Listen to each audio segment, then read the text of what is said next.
You ask Tiger to solve. This deals with linear equations with one unknown. The final result is n equals 3. Let's solve it step by step. Simplify the expression. Expand the parentheses.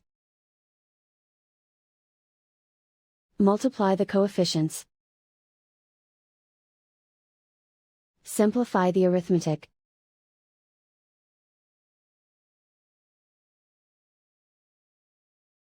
Expand the parentheses. Simplify the arithmetic. Multiply the coefficients. Group all in terms on the left side of the equation. Subtract 15n from both sides. Group like terms. Simplify the arithmetic. Group like terms. Simplify the arithmetic. Group all constants on the right side of the equation.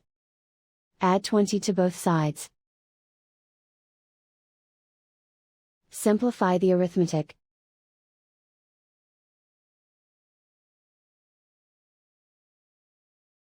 Isolate the n. Divide both sides by 5. Simplify the fraction. Find the greatest common factor of the numerator and denominator. Factor out and cancel the greatest common factor. And so the final result is n equals 3.